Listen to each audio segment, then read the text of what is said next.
Guys, ನಮ್ಮ ಅಕ್ಕನ ಮಗಳು ನಾಮಕರಣ ವಿಡಿಯೋ ಮಾಡಿದ್ನಲ್ಲ, ಫೈನಲಿ ನಮ್ಮ ಅಕ್ಕ ಮದುವೆ ಆಗಿ 4 ವರ್ಷ ಆದ್ಮೇಲೆ ಅವಳ ಮನೆ ಕರೆದ್ಲು. ಗೈಸ್, ನಮ್ಮ ಅಕ್ಕನ ಮಗಳು ನಾಮಕರಣ ವಿಡಿಯೋದಲ್ಲಿ ಹೈಯೆಸ್ಟ್ ಕಮೆಂಟ್ ಬಂದಿದ್ದೆ, ನಮ್ಮ ಅಕ್ಕ ಯಾಕೆ ನನ್ನ ಮದುವೆ ಕರೆದಿರ್ಲಿಲ್ಲ ಅಂತ. ಯಾವ ಅಕ್ಕ ತಾನೇ ಅವನ ತಮ್ಮನ್ನ ಜೈಲಲ್ಲಿ ನೋಡಕ್ ಇಷ್ಟಪಡ್ತಾರೆ?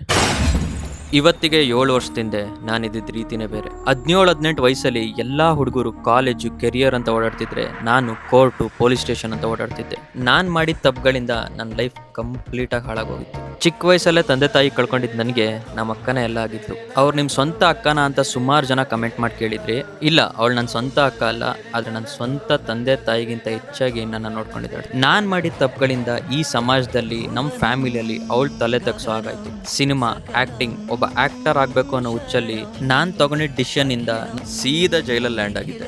ನಾನು ಜೈಲಿಂದ ರಿಲೀಸ್ ಆಗಿ ಬಂದ್ಮೇಲೆ ನನ್ನ ಕ್ಲೋಸ್ ಫ್ರೆಂಡ್ಸ್, ನಮ್ಮ ಫ್ಯಾಮಿಲಿ ನಿಜವಾದ ಮುಖಗಳು ಗೊತ್ತಾಯ್ತು. ನಮ್ಮ ಫ್ಯಾಮಿಲಿಯಲ್ಲೇ ಸುಮಾರು ಜನ ಇವನಿಗೆ ಬೈಲ್ ಕೊಡಿಸ್ಬೇಡಿ, ಇವ್ನ ಜೈಲಲ್ಲೇ ಕೊಳಿಲಿ ಅಂತ ಹೇಳಿದ್ರು. ಈಗಲೂ ಎಷ್ಟೋ ಜನ ನನ್ನ ಹತ್ರ ಮಾತೇ ಆಡಲ್ಲ, ನಾನೊಬ್ಬ ಕ್ರಿಮಿನಲ್ ಅಂತ. ನಾನು ರಿಲೀಸ್ ಆಗಿ ಬಂದಾಗ ಯಾರಿಗೆ ಖುಷಿ ಆಯ್ತು ಅಲ್ವೋ ಗೊತ್ತಿಲ್ಲ, ನನ್ನ ಸ್ವಂತ ಫ್ಯಾಮಿಲಿ ಫ್ರೆಂಡ್ಸ್ಗಳೇ ನನ್ನ ಹತ್ರ ಮಾತಾಡಿಸ್ತಿರ್ಲಿಲ್ಲ. ಬಟ್ ನನಗೆ ಈಗಲೂ ಅವಳು ಫೋನ್ ಮಾಡಿದ ಜ್ಞಾಪಕ ಇದೆ. ಅವಳು ಕೇಳಿದಿಷ್ಟೇ, ನೀನು ಆರಾಮಾಗಿದೆಯಾ, ಜೈಲಲ್ಲಿ ನಿನಗೆ ನೀಟಾಗಿ ಊಟ ಕೊಟ್ರ ಅಂತ. ಇದೆಲ್ಲ ಆದಮೇಲೆ ಫ್ಯಾಮಿಲಿ ಪ್ರೆಷರಿಂದ ನಾನು ನಮ್ಮ ಅಕ್ಕ ಮುಂಚೆ ಥರ ಇರೋಕ್ಕಾಗಲಿಲ್ಲ. ಈಗಲೂ ನಮ್ಮ ಫ್ಯಾಮಿಲಿಯಲ್ಲಿ ನಮ್ಮಿಬ್ಬರನ್ನ ಕಂಡ್ರೆ ಸುಮಾರು ಜನಕ್ಕಾಗಲ್ಲ. ಇವಾಗ ನನ್ನ ಲೈಫಲ್ಲಿ ಒಂದು ಹೊಸ ಹೋಪ್ ಬಂದಿರೋದೆ ನಾನು ಯೂಟ್ಯೂಬ್ ಚಾನಲ್ ಸ್ಟಾರ್ಟ್ ಮಾಡಿದಾಗಿಂದ, ಗಂಧದ ಗುಡಿ ಬ್ಲಾಗ್ಸ್.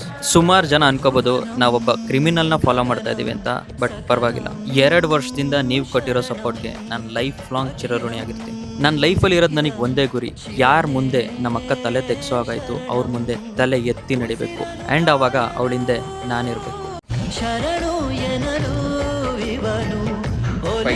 After so